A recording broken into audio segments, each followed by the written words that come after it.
নমস্কার বন্ধুরা, আমি সুশোভন আর আপনারা দেখছেন আপনাদের প্রিয় চ্যানেল অদ্ভুত অথচ বাস্তব। আজ ভূ রাজনীতির এমন এক সমীকরণের পর্দাফাশ করব যা শুনলে আপনারা চমকে উঠবেন। বন্ধুরা, ভাবুন তো, একদিকে সারা বিশ্ব যুদ্ধের আতঙ্কে কাঁপছে, অন্যদিকে একটি দেশ ঘরে বসে প্রতিদিন $250 মিলিয়ন জ্যাকপট লাভ করছে। হ্যাঁ, ঠিকই শুনেছেন।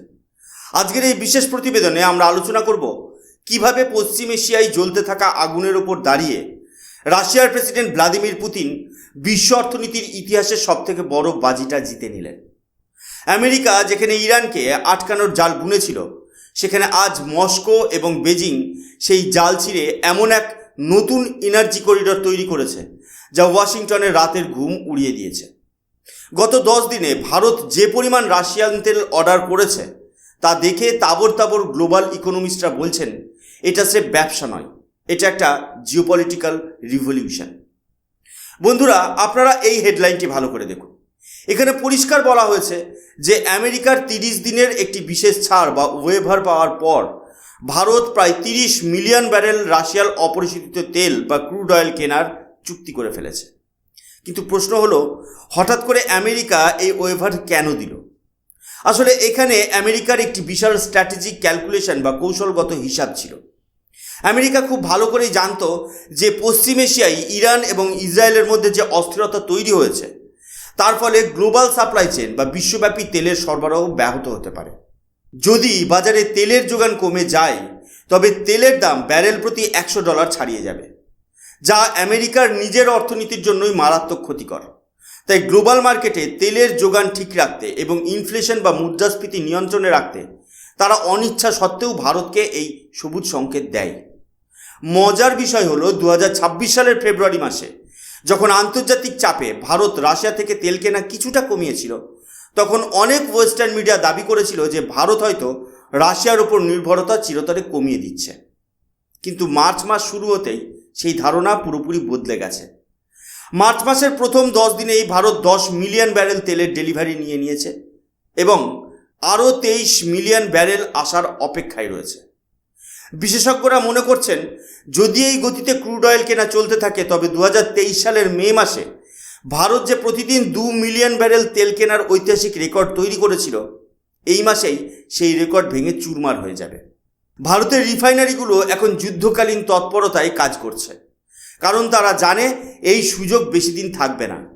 আসলে আমেরিকার এই ওয়েভার দেওয়ার পেছনে যে ভূরাজনৈতিক চাল ছিল তা তাদের উপরে বুমেরাং হয়ে ফিরে এসেছে। ওয়াশিংটন ভেবেছিল তারা ভারতকে দিয়ে তেলের দাম কমাবে এবং রাশিয়ার লভ্যাংশ সীমিত রাখবে, কিন্তু ফলাফল হয়েছে ঠিক উল্টো। ভারত এখন কেবল রাশিয়ার তেল কিনছে না, বরং ডিসকাউন্টের পরিবর্তে রাশিয়া এখন ভারতের কাছে প্রিমিয়াম তেল বিক্রি করছে। এর ফলে আমেরিকার লক্ষ্য যেখানে ছিল রাশিয়ার কোষাগার শূন্য করা, সেখানে দেখা যাচ্ছে মস্কোর রেভিনিউ বা আয় কমার বদলে উল্টে জ্যামিতিক হারে বেড়েই চলেছে।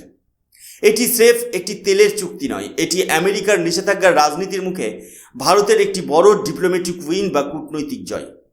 ভারত বুঝিয়ে দিয়েছে যে গ্লোবাল প্রেশার থাকলেও নয়াদিল্লি তার নিজের ন্যাশনাল এনার্জি সিকিউরিটি বা জাতীয় জ্বালানি নিরাপত্তার প্রশ্নে কোনো আপোষ করবে না।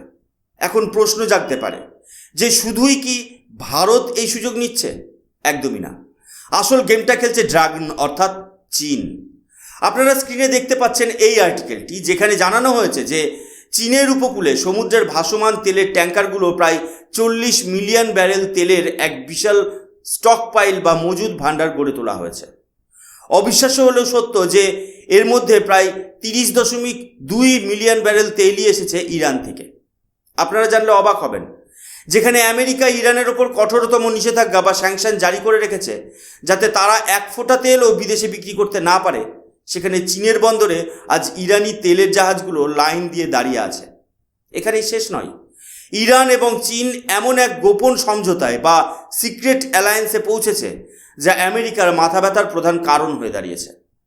তেহরান থেকে স্পষ্ট জানিয়ে দেওয়া হয়েছে যে পশ্চিম এশিয়ার উত্তেজনার জেরে স্ট্রেট অফ হরমুজ বা হরমুজ প্রণালী যদি বিশ্বের অন্যান্য দেশগুলোর জন্য বন্ধও হয়ে যায়, তবুও চীনের জন্য তা সবসময় উন্মুক্ত থাকবে। অর্থাৎ যে জলপথ দিয়ে গোটা বিশ্বের তেলের সরবরাহ নিয়ন্ত্রিত হয়, সেখানে চীন এখন এক বিশেষ সুবিধাপ্রাপ্ত দেশ বা প্রিভিলেজ পার্টনার। আমেরিকার মূল টার্গেট ছিল ইরানের তেল বিক্রি বন্ধ করে তাদের অর্থনীতিকে পঙ্গু করে দেওয়া। কিন্তু রিয়েলিটি হলো ইরানের তেল আজ স্ট্রেট অফ হরমুজ দিয়ে কোনো বাধা ছাড়াই অবাধে চীনের দিকে এগিয়ে যাচ্ছে। এমনকি আমেরিকার নৌবাহিনী বা ইউএস নেভি এই অঞ্চলে উপস্থিত থাকা সত্ত্বেও তারা এই তেলের জাহাজগুলোকে আটকাতে পারছে না, কারণ চীন খুব চতুরভাবে এই তেল কেনাকাটার জন্য ডলারের পরিবর্তে তাদের নিজস্ব মুদ্রা অর্থাৎ ইউয়ান ব্যবহার করছে, যার ফলে আমেরিকার ব্যাংকিং সিস্টেমের পক্ষে এই লেনদেন ট্র্যাক করা অসম্ভব হয়ে পড়েছে। ইরান এখন চীনের কাছে স্রেফ একটি তেলের উৎস নয়, বরং চীনের গ্লোবাল এনার্জি ডমিনেন্সের প্রধান চালিকা শক্তি হয়ে দাঁড়িয়েছে। এই বিশাল মজুদ বা ফ্লোটিং স্টোরেজ প্রমাণ করে যে আগামীতে যদি লোহিত সাগরে বা পশ্চিম এশিয়ায় যুদ্ধ আরও ভয়ঙ্কর রূপ নেয়, তবুও চীনের ফ্যাক্টরিগুলো থামবে না, কারণ তারা ইতিমধ্যেই কয়েক মাসের জ্বালানি ব্যাকআপ সমুদ্রেই তৈরি করে রেখেছে। আমেরিকার নিষেধাজ্ঞাকে বুড়ো আঙুল দেখিয়ে চীন এবং ইরান আজ এমন এক অল্টারনেটিভ ফিনান্সিয়াল সিস্টেম গড়ে তুলেছে যা ওয়েস্টার্ন হেজিমনি বা পশ্চিমী আধিপত্যের মূলে কুঠারাঘাত করছে। এই পুরো বিষয়টি বোঝার জন্য আমাদের একটু ইতিহাসে ফিরতে হবে। আপনারা যদি ম্যাপ দেখেন তবে দেখবেন স্ট্রেট অফ হরমুজ বা হরমুজ প্রণালী হলো পারস্য উপসাগরের একমাত্র প্রবেশদ্বার। এটি ভৌগোলিকভাবে এতটাই গুরুত্বপূর্ণ যে একে বিশ্বের অয়েল আর্টারিজ বা তেলের ধমনী বলা হয়। বিশ্বের মোট পেট্রোলিয়ামের প্রায় 20 থেকে 25% এবং তরলীকৃত প্রাকৃতিক গ্যাস বা এলএনজির এক বিশাল অংশ প্রতিদিন এই সংকীর্ণ জলপথ দিয়ে যায়।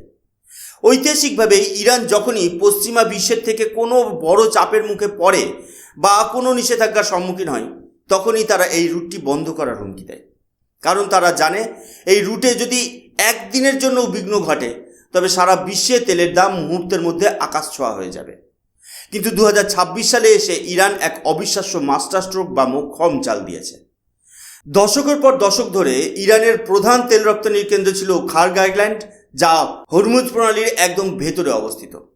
এর ফলে ইরানের একটা বড় দুর্বলতা ছিল এই যে যদি কোনো যুদ্ধ লাগে তবে খার্গ আইল্যান্ড থেকে তেলের জাহাজ বের করা অসম্ভব হয়ে পড়ত। কিন্তু ইরান এখন তাদের নির্ভরতা কমিয়ে বন্দর-ই জাস্ক নামে একটি নতুন টার্মিনাল বা পোর্টের ব্যবহার শুরু করেছে। এই বন্দরটির গুরুত্ব বুঝতে হলে এর অবস্থান লক্ষ্য করুন। বন্দর-ই জাস্ক সরাসরি ওমান উপসাগর বা গালফ অফ ওমানের তীরে এবং ভারত মহাসাগরের মুখে অবস্থিত, অর্থাৎ এটি হরমুজ প্রণালীর বাইরে। এর মানে হলো যদি ভবিষ্যতে কোনো বড় সংঘাতের জেরে হরমুজ প্রণালীতে যুদ্ধ লেগে যায় এবং সেই পথটি পুরোপুরি বন্ধ হয়ে যায়, তবুও ইরান নির্বিঘ্নে এই বন্দর-ই জাস্ক দিয়ে চীন এবং ভারতের মতো দেশগুলোর কাছে তেল পাঠাতে পারবে। ইরান এখানে স্রেফ তাদের তেলের রপ্তানি বাড়ায়নি, তারা তাদের পুরো ল্যান্ডিং স্ট্র্যাটেজি বা তেল সরবরাহের কৌশলকে বিকেন্দ্রীকরণ বা ডাইভার্সিফাই করে দিয়েছে। তারা এখন এমন এক নতুন পাইপলাইন নেটওয়ার্ক তৈরি করেছে যা ইরানের ভেতরের খনিগুলো থেকে তেল সরাসরি হরমুজ প্রণালী এড়িয়ে জাস্ক বন্দরে পৌঁছে দেয়। আমেরিকার নেভি এবং ইন্টেলিজেন্সের এজেন্সিগুলো এতদিন ভেবেছিল হরমুজ প্রণালীর উপর নজরদারি করলেই ইরানকে কাবু করা যাবে, কিন্তু ইরানের এই নতুন রুটটি আমেরিকার জন্য এক বিশাল স্ট্র্যাটেজিক ডিফিট বা কৌশলগত পরাজয়। ইরান আজ প্রমাণ করে দিয়েছে যে ভূরাজনীতির দাবার বোর্ডে তারা কয়েক চাল এগিয়ে আছে। জাস্ক বন্দর থেকে ইতিমধ্যে 2 মিলিয়ন ব্যারেলের বিশাল ট্যাঙ্কারগুলো লোড হয়ে চীনের দিকে রওনা দিচ্ছে, যা প্রমাণ করে দেয় যে ইরানের এই বিকল্প রুট এখন পুরোপুরি কার্যকর। এবার আসা যাক আসল জ্যাকপট বা এই গল্পের সবচেয়ে বড় জয়ী অর্থাৎ ভ্লাদিমির পুতিনের কথায়।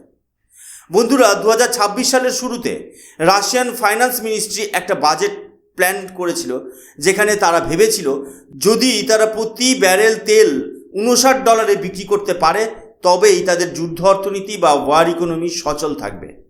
কিন্তু পশ্চিম এশিয়ার উত্তেজনার ফলে আজ পরিস্থিতি বদলে গেছে। বর্তমানে গ্লোবাল মার্কেটে ব্রেন্ট ক্রুড অয়েলের দাম বেড়ে $90 থেকে $100 কাছাকাছি পৌঁছে গেছে। রাশিয়ান প্রাক্তন ডেপুটি এনার্জি মিনিস্টার ভ্লাদিমির মিলোভ একটি সাক্ষাৎকারে একে মস্কো গিফট বলে অভিহিত করেছেন। রাশিয়া যেখানে আগে ডিসকাউন্টে তেল বিক্রি করতে বাধ্য হতো, আজ তারা সেই তেল $5 প্রিমিয়াম বা অতিরিক্ত দামে বিক্রি করছে। অর্থাৎ যদি তেলের দাম $93 হয়, রাশিয়া তা $98 বিক্রি করছে। একটি সাধারণ হিসাব অনুযায়ী রাশিয়া প্রতিদিন প্রায় $250 মিলিয়ন অতিরিক্ত মুনাফা করছে। মাসে যা গিয়ে দাঁড়ায় প্রায় $7.6 বিলিয়ন। এটা রাশিয়ার জন্য এক অবিশ্বাস্য উপরি পাওনা। রাশিয়ার এই মুনাফা শুধু ক্রুড অয়েলের সীমাবদ্ধ নেই। তাদের রাশিয়ার প্রিমর্স্ক বন্দর থেকে ডিজেল এক্সপোর্ট বা রপ্তানি গত এক মাসে প্রায় 13% বৃদ্ধি পেয়েছে। আমেরিকার প্রেসিডেন্ট ডোনাল্ড ট্রাম্প থেকে শুরু করে বর্তমান প্রশাসনের উচ্চ কর্মকর্তারা সবাই চেয়েছিল রাশিয়ার তেল এবং গ্যাসের বাজার ধ্বংস করে দিতে। কিন্তু বাস্তবে দেখা যাচ্ছে রাশিয়ার তেল না কেবল বিক্রি হচ্ছে, বরং তা আগের চেয়ে অনেক বেশি চড়া দামে বিকোচ্ছে। ভারত ও চীন আজ রাশিয়ার সবচেয়ে বড় খদ্দের। ভারত তার নিজের ন্যাশনাল ইন্টারেস্ট বা জাতীয় স্বার্থে রাশিয়ার তেল কেনা বাড়িয়ে দিয়েছে, কারণ এতে ভারতের অভ্যন্তরীণ বাজারে তেলের দাম নিয়ন্ত্রণে রাখা সম্ভব হচ্ছে। অর্থাৎ গ্লোবাল পলিটিক্সে আজ আমেরিকা কার্যত কোণঠাসা। এককালে যারা গ্লোবাল এনার্জি মার্কেট নিয়ন্ত্রণ করত, আজ তারা দেখছে যে তাদের নিষেধাজ্ঞার তোয়াক্কা না করে রাশিয়া, ইরান এবং চীন একই শক্তিশালী ত্রিভুজ বা ট্রায়াঙ্গেল তৈরি করেছে। পরিশেষে বলা যায় 2026 সালের এই জিওপলিটিক্যাল পরিস্থিতি আমাদের সামনে এক নতুন বিশ্ব ব্যবস্থার ইঙ্গিত দিচ্ছে, যেখানে ডলারের দাপট বা আমেরিকার নিষেধাজ্ঞায় শেষ কথা নয়, বরং যেখানে প্রতিটি দেশ তার নিজস্ব সুবিধা মতো জোট তৈরি করছে। পুতিনের এই সিটিং জ্যাকপট প্রমাণ করে দিল যে যুদ্ধে সবাই ক্ষতিগ্রস্ত হয় না। কেউ কেউ যুদ্ধের ডামাডোলের মধ্যেও বিলিয়ন বিলিয়ন ডলার সাম্রাজ্য গড়ে তুলতে পারে। আপনারা কি মনে করেন, ভারতের এই রাশিয়ান তেলের উপর ক্রমবর্ধমান নির্ভরতা কি দীর্ঘমেয়াদে আমাদের জন্য সঠিক সিদ্ধান্ত? অবশ্যই কমেন্ট করে আপনাদের মতামত জানান। আজকের মতো এখানেই শেষ করছি, দেখা হবে পরের ভিডিওতে। আপনারা দেখছিলেন অদ্ভুত অথচ বাস্তব। আমি সুশোভন। জয় হিন্দ, বন্দে মাতরম, ভারত মাতা কি জয়।